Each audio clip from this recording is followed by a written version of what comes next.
All right, today we're going to tackle a challenge that, let's be honest, every great cause faces. How do you find the right donors? We're going to break down this whole thing, turn it from a big, daunting task into a clear, strategic process you can actually use. Let's dive in. You know that feeling, right? Staring at this endless universe of potential funders? It's like looking for a needle in a haystack.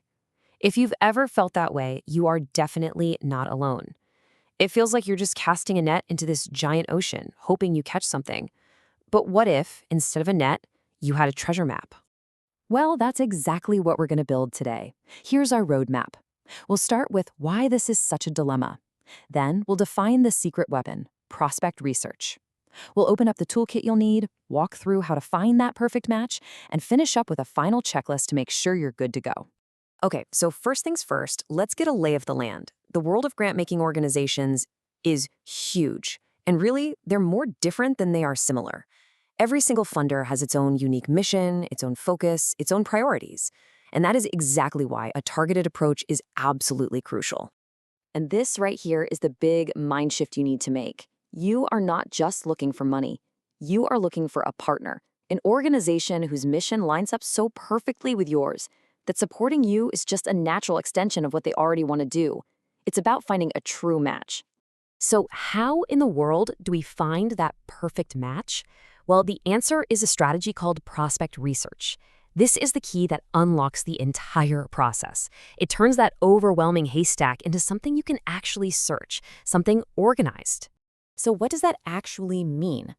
Look, this isn't just randomly Googling around hoping for the best. It's an intentional, strategic process.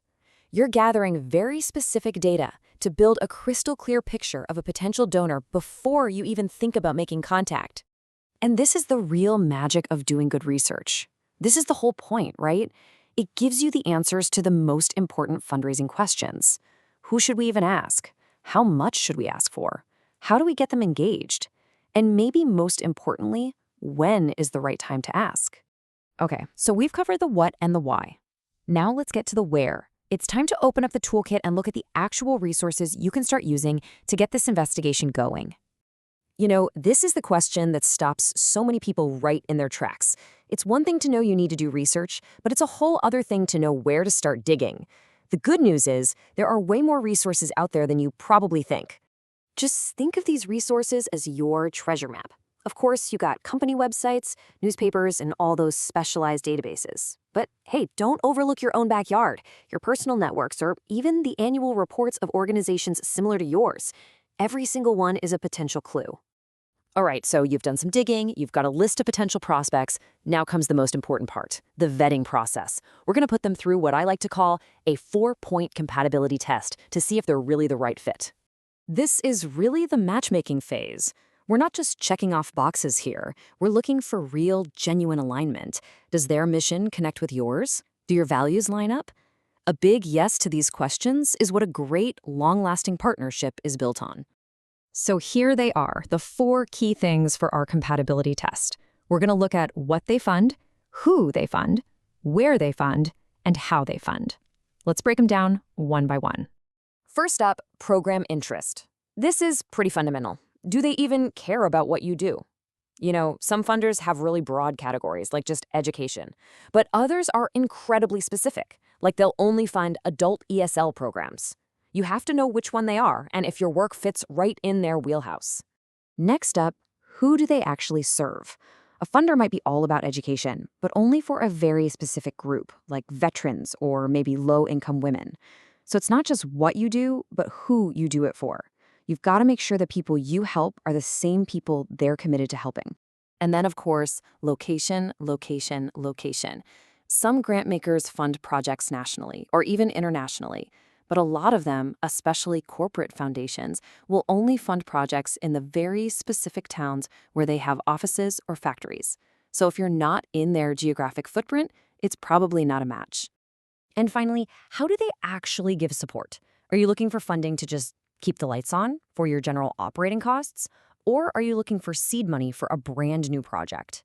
Not every funder gives every type of support, so you got to find one that funds what you actually need.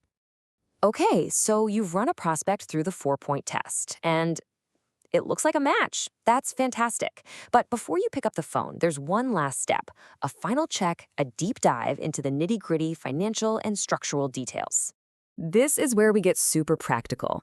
We got to look under the hood and make sure the financial reality of this funder actually lines up with your needs, and that there aren't any, structural red flags that could make a partnership tricky down the road. So, what numbers should you actually be looking at? Well, check their total assets to get a sense of their capacity. Look at their grant range, sure, but pay way closer attention to their typical grant size. That tells you what a realistic ask is.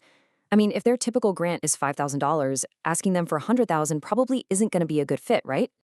And last, just take a peek at the structure. Do they have a formal program for this? Where does the money actually come from?